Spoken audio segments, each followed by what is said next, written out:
ഇപ്പൊ കഴിഞ്ഞ ദിവസം തൊപ്പി മാരാറ് ഭയങ്കര ഒരു ഇഷ്യൂ ഉണ്ടായിരുന്നു, അതിനെ പറ്റി കണ്ടപ്പോ എന്താ കണ്ടു. അതില് മാരാറിനെ കുറിച്ച് ഒരുപാട് ആരോപണം കേൾക്കുന്നുണ്ട്. പേഴ്സണലി എനിക്ക് മാരാറിനോട് അടുപ്പമുണ്ട്. കാരണം നിത്യ വിളിച്ച് വന്നവർ എന്നെ സപ്പോർട്ട് ചെയ്തതാണ്. ചെയ്താണെന്ന് പറയുന്നത് മാരാർ പക്ക ഫ്രോഡാണ് എനിക്ക് പറയാം. എനിക്ക് അവിടെ ഫുള്ളേ തോന്നിയിട്ടില്ല, പക്ഷെ എന്തൊക്കെയോ ചെറിയ കാലത്തുള്ള പറയാനുണ്ട്. കാരണം തൊപ്പി അതുകൊണ്ടാണ് വിളിച്ചു ചോദിച്ചത്. തൊപ്പി PR കാരണം തെളിവൊന്നുമില്ല. അപ്പൊ അത് തൊപ്പി കുറച്ച് ജെന്യൂൻ ആയിട്ടാണ് പറഞ്ഞത്. തൊപ്പിയുടെ സൈഡിൽ ഞാൻ സപ്പോർട്ട് ചെയ്യണം. പക്ഷെ ഈ പറഞ്ഞ അഭിമാനെ പറ്റിയൊക്കെ ഒരു ഫുൾ ഐഡിയ കിട്ടുന്നില്ല. എൻ്റെ അടുത്താണ് എൻ്റെ പെരുമാറിയത്. പക്ഷെ ബാക്കിയുടെ അടുത്ത് ബാക്കി പറയുന്ന കുറച്ച് കള്ളത പറയുന്ന പോലെ തോന്നും. കാരണം തൊപ്പിയുടെ ഇഷ്യൂലും എവിഡൻസ് ചെയ്യുന്നില്ല. അയാൾ ഒരു ഗോസപ്പാണ് പറയാൻ, ആരോപണം പറയാൻ, അത് തെളിവ് പറയുന്നില്ല. ആ കാര്യത്തിൽ തൊപ്പി വിളിച്ചു ചോദിച്ചാൽ തന്നെയാണ്. ഇപ്പൊ ബിഗ് ബോസിന്റെ കാര്യത്തിലാണ് അവർ തമ്മിൽ പ്രശ്നം ഉണ്ടായത്. അഖിൽമാരെ ഒരിക്കൽ പറഞ്ഞാണ് കൊച്ചു എന്താ ഇവിടെ ലുടുമാൽ വന്നാൽ പോലും എന്തോ ഞാൻ ബിഗ് ബോസിൽ പോയില്ല പറഞ്ഞ പാർട്ടിയാണ് ബിഗ് ബോസിൽ പോയത്. അങ്ങനെ കുറച്ച് പ്രശ്നം വന്നിട്ടുണ്ട്. ബിഗ് ബോസിൽ ഒരിക്കലും പോയില്ല പറഞ്ഞ പാർട്ടിയാണ് റോട്ടില് തുണി അഴിച്ചിരുന്നാലും ബിഗ് ബോസിൽ അങ്ങനെ പറഞ്ഞതാണ്. കപ്പടിച്ച് കഴിഞ്ഞിട്ട് പിന്നെയും ബിഗ് ബോസിന് കുറ്റം പറഞ്ഞു. കപ്പടിച്ചതിന് ശേഷം പിന്നെയും കുറ്റം പറഞ്ഞു. അത് ഡോക്ടർ റോബിൻ ഇവരെല്ലാം പറഞ്ഞിട്ടുണ്ട്. അല്ല, ഇവരുടെ ഒരു ജീവിത നിലവാരം വളർത്താൻ ഏറ്റവും കൂടുതൽ സഹായിച്ച ഒരു പ്ലാറ്റ്ഫോമാണ് ബിഗ് ബോസ്. നന്ദിയില്ലായ്മയായിട്ട് തോന്നിയിട്ടുണ്ടോ ശരിക്കും പറഞ്ഞാൽ? ബിഗ് ബോസിന്റെ ഫെയിം വെച്ചിട്ടാണ് ആൾ ഇത്ര പൈസ ഉണ്ടാക്കിയതും. ഒട്ടും ഫേമസ് ആയിട്ടുള്ള ആൾക്കാരുടെ വളരെയധികം ഫേമസ് ആയി. ലക്ഷ്മി ഭയങ്കര അറിയപ്പെടുന്ന ആളായല്ലോ. സാധാരണ അനീഷ് എന്ന് പറയുന്ന വ്യക്തി സാധാരണക്കാരനാണ്.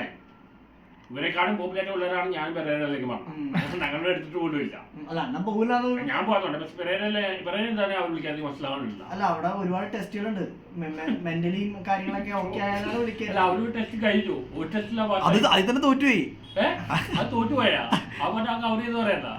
അതിനങ്ങനെയല്ലേ പറയാൻ പറ്റുള്ളൂ. അത് തോറ്റുപോയി. വയൽക്കാലട്ടിൽ കയറുമോ? കയറി കഴിഞ്ഞ പ്രശ്നം പറഞ്ഞാൽ അവിടുത്തെ പെണ്ണുങ്ങൾക്ക് പറഞ്ഞ ബുദ്ധിമുട്ടായിരിക്കും. പിന്നെ ഇവർ ഒടുക്കത്തെ തീറ്റപ്രാന്താണ്. ബിരിയാണി കിട്ടില്ല. ദിലീപിന്റെ ഫാനാണ്, ദിലീപേട്ടന്റെ ഫാനാണ്. ചിലപ്പോൾ ലാലേട്ട തെളിവിക്കാൻ സാധ്യതയില്ല. കാലിൽ കയ്യിൽ വിട്ടു, അതുകൊണ്ടേ കൊണ്ടുപോകാത്ത തോന്നുന്നു. കാലിൽ കയ്യിൽ വിട്ടു. പെൺകുട്ടികൾക്ക് മഞ്ഞ കിടന്ന് ഉറങ്ങാൻ പറ്റില്ല. അവിടെ പോയി പഞ്ചാരടില്ല. പിന്നെ വേണേ ബിരിയാണി കിട്ടിയില്ലെങ്കിൽ ഇവരുടെ മൂടാട്ടോ. അവിടെ വെറും ചോറൊക്കെ കൊടുക്കണം. പോയി കഴിഞ്ഞാൽ വണ്ണം കുറഞ്ഞു കിട്ടിയാലേ. പിന്നെ ചിലപ്പോൾ ലാലേട്ട പ്രശ്നം ഉണ്ടാക്കാൻ സാധ്യതയുണ്ട്. ദിലീപേട്ടാണ് ഏറ്റവും വലിയ അടന്നു പറയും. അതൊക്കെയാണ് ഇവിടെ കൊണ്ടുപോയ പ്രശ്നങ്ങളാണ്. അതെല്ലാം മുൻകൂട്ടി കണ്ടാണ് ഒരു ബാറ്റർ പറഞ്ഞത്. ഇനിയിപ്പോ അടുത്ത ബിഗ് ബോസിൽ കയറാണ്ടിരിക്കുകയാണ്. അനുമോളും അനീഷ് തമ്മിലാണ് ഫൈറ്റല്ല. അനുമോള്, അനീഷ്, നെവിൻ, ഷാനവാസ്, രജിത് കുമാർ സപ്പോർട്ട് ചെയ്യുന്ന നെവിനെയാണ്. നമ്മുടെ അഖിൽമാരാണ് സപ്പോർട്ട് ചെയ്യുന്ന അനുമോളെയാണ്. അനുമോൾ ആളത്ര സ്ട്രേറ്റ് ഫോർവേഡ് ഒന്നല്ല. പക്ഷെ അവരാ കൊണ്ടുപോകാൻ സാധ്യത. അനുമോൾ അല്ലെങ്കിൽ അനീഷ, അതാ ചാൻസ്. അനുമോൾ അത്ര സ്ട്രേറ്റ് ആയിട്ട് ചിന്തിക്കുന്ന ആളൊന്നല്ല. കാരണം പെരേര ആരാണെന്ന് ചോദിക്കുകയാണ് അത്ര. പക്ഷെ അവർ PR ഒക്കെ ഉണ്ടെങ്കിൽ പറയാം. അനുമോൾ അല്ലെങ്കിൽ അനീഷ് ജയിക്കണം. രേണുസുദ്ധി അവർ ജയിച്ചേക്കാം. അവര് ഇടക്കിട്ട് പോയി. അവർ പിന്നെ രണ്ടാമത് പിടിച്ചു തോന്നുന്നു. അത് ഫൈനലിൽ ചുമ്മാ കൊണ്ടുവരും, എല്ലാവരും വിളിച്ചിട്ട് വരുന്നു. ബിഗ് ബോസിനെ കുറിച്ച് മിസ്റ്ററി ചെയ്ത് രണ്ടുപാട് സ്ക്രിപ്റ്ററാണ് അല്ല പല പറയുന്നത്. പക്ഷെ അതിന് മെന്റലി വളരെ ടഫായൊക്കെ പിടിച്ചിരിക്കാൻ പറ്റും.